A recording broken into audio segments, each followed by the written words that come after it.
Fire service তাদের যে সক্ষমতার যে অভাব আছে এটা কিন্তু আইডেন্টিফাইড। যেখানে এই কেমিক্যাল যখন ফায়ার হবে তখন আপনি পানি দিয়ে কিন্তু নিভাতে পারবেন না। পুরো দেশের ভিতরেই এখন একটা প্যানিক কাজ করছে।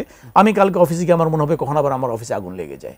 এই আগুনটা এবং আমাদের এই আগুন নেভাতে এতক্ষণ সময় এবং নানা ধরনের ব্যর্থতার গল্প আমরা শুনছি এখন, সেটি একটা আন্তর্জাতিক বিমানবন্দর হিসেবে বাংলাদেশে হযরত শাহজালাল বিমানবন্দর অথবা বাংলাদেশের সুনাম যদি বলি, সেটি আসলে সেখানে কতটা আঘাত হানলো? এবং তিনি যেমনটি একটা বলছিলেন যে আসলে একটা এত বড় স্থাপনা, সেখানে কি রেগুলার বেসিস আসলে ইন্সপেকশন হয় কিনা, বা ফায়ার ডিপার্টমেন্ট থেকে কোনো সার্টিফিকেট দিতে হয় কিনা যেখানে আগুন এটা আমি যেটুকু জানি যে আগে তো এটা ফায়ার সার্ভিসের সাথে যৌথভাবে মহড়া হতো এই স্পেশালি কেপিআই হিসাবে, এবং এই বিমানবন্দরে ফায়ার সার্ভিস প্রায় যেত, এবং এই বছরেও কিন্তু ফায়ার সার্ভিস তাদের সাথে যৌথ মহড়া করেছে।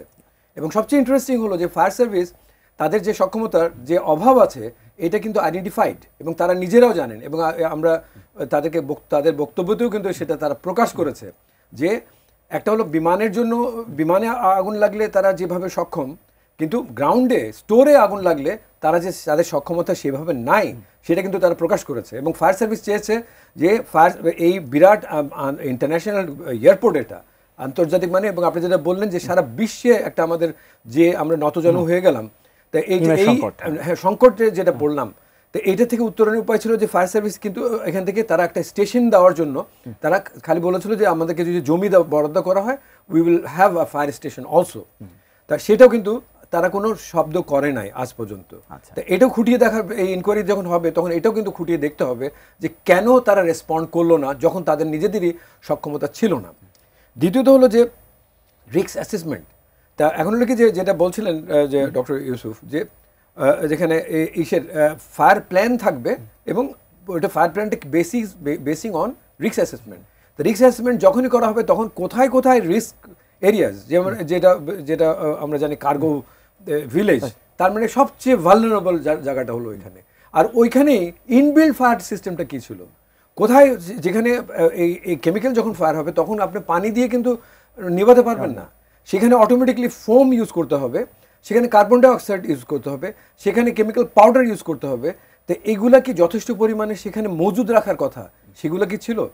তার মানে এত অবহেলিত কিভাবে এটা হতে পারে? অথচ আমরা জানি যে কিছুদিন আগে যেটা আপনার একটা হয়, ইন্সপেকশন হয় যেটা ইন্টারন্যাশনাল এয়ারপোর্টে, সেখানেও কিন্তু তারা উত্তরণ পেয়েছিল। তা এখন প্রশ্ন হলো যে কিভাবে এটা কি সেই সব কিছুই কি সেখানে প্রডিউস করা হয়েছিল, কি খালি কাগজে কলমে? বাস্তবতাতে কোথায়? আমরা তো প্র্যাকটিক্যাল জিনিসটা করি না। যেখানে ফায়ার ড্রিল হয় তার ফায়ার ড্রিলের আগে অ্যানাউন্সমেন্ট হয় যে ওখানে ফায়ার ড্রিল হবে, আপনারা ঘাবড়িয়েন না। তো এটা কি ফায়ার ড্রিল হলো? আমাদের সবচেয়ে দুর্বল হচ্ছে আমরা যে ওই বাস্তবমুখী বা বাস্তব যে ভিত্তিক সেই ফায়ার ড্রিল করি না। আমরা বিদেশে গেলে দেখি যে একটা হোটেলে থাকলে রাত 3টার সময় ফায়ারের অ্যালার্ম বাজলো, আমরা সব লবিতে এসে দেখলাম যে কি হচ্ছে, তখন ফায়ার মার্শাল বলছে, sorry gentleman, this was a fire drill. এইটা হলো অ্যাকচুয়াল ফায়ার ড্রিল, যে আসলে আগুন লাগলে কি হবে। তা আমাদের কোনোটাই না, কারখানাতে বলেন না এই কেপিআই বলেন, যে এই এমনকি এই ইন্টারিম গভর্নমেন্ট আসার পরে আমাদের কিন্তু সচিবালয় একটা, সেটাও কি বলেন, আমি সচিবালয়ে ফায়ার ড্রিলের আমি যদি ছবি দেখেছি যে তারা জানেন যে ফায়ার ড্রিল হবে, এবং যখন ধোঁয়া উঠছে বা আগুন হচ্ছে, গল্প করতে করতে সিঁড়ি দিয়ে নামছে গল্প করতে করতে। হামিম গ্রুপের যখন ফায়ার হয়ে গেল তখন আমি প্রথমে জিজ্ঞেস করলাম যে তোমাদের এখানে না এই কিছুদিন আগে ফায়ার ড্রিল হওয়ার কথা? বলে হ্যাঁ হয়েছে তো স্যার, 15 দিন আগে হয়েছে। তাহলে তুমি কেন দড়ি দিয়ে নামতে গেলা বা ওই কাপড় বেঁধে নামতে গেলা? বলে স্যার তো ওটা তো ফায়ার ড্রিল ছিল, আর এটা তো অ্যাকচুয়াল ফায়ার। তা আমরা কখনোই এই অ্যাকচুয়াল ফায়ার আর ফায়ার ড্রিলের এই পার্থক্যটা বুঝাতে পারিনি। তা আমাদের ব্যর্থতা সেখানে।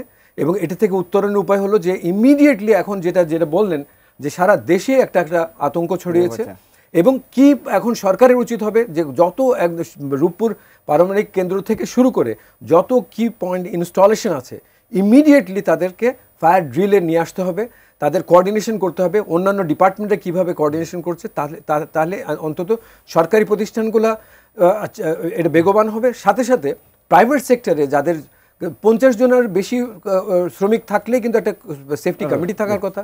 100 জন হলেই কিন্তু ওখানে 6 জন করে 18 জন এক ফায়ারের উপরে, একজনা রেস্কিউর উপরে, আর 6 জনা ফার্স্ট এডের উপরে ট্রেন্ড হওয়ার কথা। তার মানে আপনি মিরপুরে যদি 600 জন শ্রমিক থাকে, তার মানে এই প্রায় 100 ট্রেন ভলান্টিয়ার শ্রমিক তাদের থাকার কথা, আর যদি সত্যিই থাকতো তাহলে কিন্তু এই ফায়ার সার্ভিসকে বেগ পেতে হতো না, আর এতজনা প্রাণহানি হতো। মিরপুরে আমি তো এয়ারপোর্টেই 100 জন ছিল কিনা আমার এটা নিয়ে সন্দেহ আছে। মিরপুর কারখানায় তো থাকার কথাই না আসলে, মানে বাস্তবতা যেটা বলছে। আমি আপনাকে জিজ্ঞেস করতে, আপনি বলছিলেন যে আসলে এই পরপর অনেকগুলো ইনসিডেন্ট মানে সাধারণ মানুষের মধ্যে এক ধরনের আতঙ্ক তৈরি হয়েছে, নাশকতার কথা আসছে। এই 3টি ঘটনার পরে কিন্তু বেশ নাশকতা নিয়ে আলোচনা হচ্ছে। মানে এই হঠাৎ 3টে ঘটনা পরপর হলো বলে কি নাশকতার আলোচনাটা এলো, না গেলে আসলেই আশঙ্কা আছে এই নাশকতা? আপনার কাছে আচ্ছা, আমি এই ব্যাপারটা খুব পরিষ্কারভাবে বলতে চাই। সেটা হচ্ছে যে আমি একটা নিরাপত্তা বিশ্লেষকের পার্সপেক্টিভ থেকেই বলবো যে আমি আমার বিভিন্ন বক্তৃতায়, বিভিন্ন জায়গাতে, কথাবার্তায়, লেখায় সবসময় একটা কথা বলে থাকি যে we are in state of war. আমরা একটা যুদ্ধকালীন পরিস্থিতির মধ্যে দিয়ে যাচ্ছি। এটা অনেকেই ভুল বুঝে থাকে, যুদ্ধ বলতেই সবাই মনে করে যে আর আমরা কি কোনো বিশাল কোনো মিলিটারি ফোর্স আমাদেরকে অ্যাটাক করতে যাচ্ছি কিনা। ব্যাপারটা হচ্ছে কি, আপনি খেয়াল করে দেখেন আমাদের দুটো ফ্রন্ট কিন্তু ক্লিয়ারলি এখন দে আর আন্ডার অ্যাট্যাক। একটা হচ্ছে আমাদের ইকোনমিক ফ্রন্ট, একটা হচ্ছে সাইকোলজিক্যাল ফ্রন্ট। আপনি যদি চিন্তা করেন যে আমাদের যতগুলো অগ্নিকাণ্ডের ঘটনা ঘটছে প্রত্যেকটা কিন্তু আমাদের কমার্সের সঙ্গে, আমাদের বাণিজ্যের সঙ্গে জড়িত, আমাদের আমদানি রপ্তানির সঙ্গে জড়িত। ইপিজেডে আগুন লাগছে, গার্মেন্টস ফ্যাক্টরিতে আগুন লাগছে, এয়ারপোর্টের কোথায় আগুন লাগলো, কার্বো ভিলেজে আগুন লাগলো, যেগুলো সরাসরি আমাদের একটা ওষুধ ফ্যাক্টরিতে আগুন লাগছে, রাইট, ওষুধ ফ্যাক্টরিতে, আজকে একটা ব্যাংকে আগুন লাগলো। এগুলো যখন আমরা একটার পর একটা দেখতে শুরু করি, আমাদের আসলে we don't have any reasons to be very complacent. না ঠিক আছে, আগুন লেগেছে, দুর্ঘটনা ঘটেছে, এরকম হতেই পারে, এভাবে ভাবার কোনো কারণ নেই। আমরা যদি ক্রিটিক্যালি থিঙ্কিং করি, যখন সিরিজ অফ ইনসিডেন্টস একটার পর একটা আমাদের ইকোনমিক ব্যাকবোনকে আঘাত করছে, আমাদের ভিতরে অবশ্যই সন্দেহটা আসা উচিত আমাদের ইকোনমিক ফ্রন্টটা কি is it under attack or not. I firmly believe that yes it is. At the same time আমি মনে করি এই যে আমাদের সাইকোলজিক্যাল ফ্রন্টে যে পুরো দেশের ভিতরেই এখন একটা প্যানিক কাজ করছে। আমি কালকে অফিসে গিয়ে আমার মনে হবে কখন আবার আমার অফিসে আগুন লেগে যায়, আর বারবার যেটা আগুনের ফর্মে আসবে সেটা আমি বলছি না। একটা তো ওই যে লাইটারে যে ডুবে গেল আপনার চিটাগাং পোর্টের জাস্ট মোহনার মুখে, একটা লাইটারে ডুবে যাওয়া মানে শুধুমাত্র জাহাজ ডুবে যাওয়া না, ওটা কিন্তু পুরো চ্যানেলটাকে ব্লক করে ফেললো। দ্যাট মিনস আপনার এখানে যত আমদানি রপ্তানি বা যা কিছু স্টিভিডোরিং বা যে সমস্ত ব্যাপারগুলো আছে এগুলো কিন্তু ব্লক হয়ে যাবে।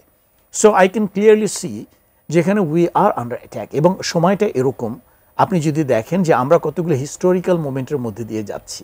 সামনে আমাদের একটা নির্বাচনের কথাবার্তা চলছে, আমাদের গত পরশুদিন আমাদের জুলাই সনদ স্বাক্ষরিত হলো, আমরা এমন একটা, তারপরে আমাদের এখন বিচারের কথাবার্তা চলতেছে আইসিটিতে। বিভিন্ন দিক থেকে যদি আমরা পুরো জিনিসটাকে কম্প্রিহেন্সিভ ওয়েতে দেখি, হলিস্টিক্যালি, তাহলে এটা মনে হওয়া খুবই স্বাভাবিক যে কোন একটা পক্ষ, এবং এটা বলতে আমার কোনো দ্বিধা নেই, এই পক্ষটা কারা, এই পক্ষটা যারা এই দেশটাকে এত দিন যাবত ফ্যাসিবাদী শাসন কায়েম করে রেখেছে, যারা এখন পালিয়ে আমাদের পার্শ্ববর্তী দেশ ভারতে গিয়ে আশ্রয় নিয়েছে, ওখানে তারা একটা কিচেন ক্যাবিনেটের মতো বানিয়ে ফেলেছে, ওখান থেকে তারা একটার পর একটা, দিস ইজ মাই বিলিভ, তারা একটার পর একটা কিন্তু ষড়যন্ত্র করে যাচ্ছে, যার রিফ্লেকশনটা আমরা এখানে দেখতে পাচ্ছি।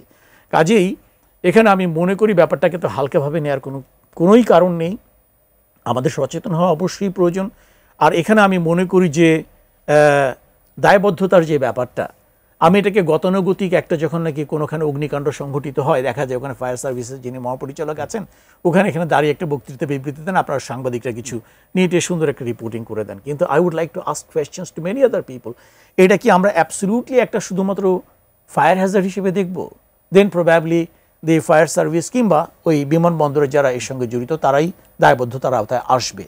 আমি যদি এটা একটা জাতীয় নিরাপত্তা ইস্যু হিসেবে দেখি, তাহলে আমি তো মনে করি আমাদের এখন স্পষ্ট করা প্রয়োজন যে আমাদের নিরাপত্তা উপদেষ্টা বিষয়টা নিয়ে কী ভাবছেন, উনি এটাকে কীভাবে দেখছেন।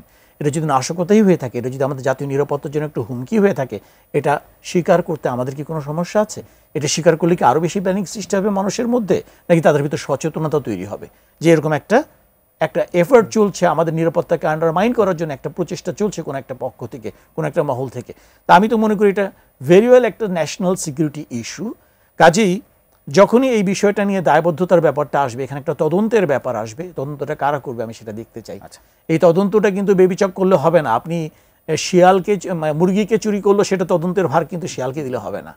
সো আমি মনে করি এখানকার এই জিনিসটা খুব ডেলিবারেটলি এটাকে তদন্ত করা উচিত, যে এখানে শুধুমাত্র গাফিলতি ছিল কিনা, গাফিলতিটা কি ইচ্ছাকৃত ছিল নাকি অনিচ্ছাকৃত ছিল, দুটোই আমাদেরকে দেখতে হবে। কাজেই আমি মনে করি এখানে এই সংস্থাগুলোর সঙ্গে সংশ্লিষ্ট না, অর্থাৎ ফায়ার সার্ভিস, বেবিচক এবং এদের সঙ্গে সংশ্লিষ্ট না এরকম কোনো ব্যক্তি বা ব্যক্তিবর্গের সমন্বয়ে একটা কমিটি করে একটা অ্যাবসলিউটলি ডেলিবারেট তদন্ত হওয়া উচিত, টু ফাইন্ড আউট যে এটা কোনো জাতীয় নিরাপত্তা থ্রেট এটার মধ্যে আমাদের জন্য আছে কিনা।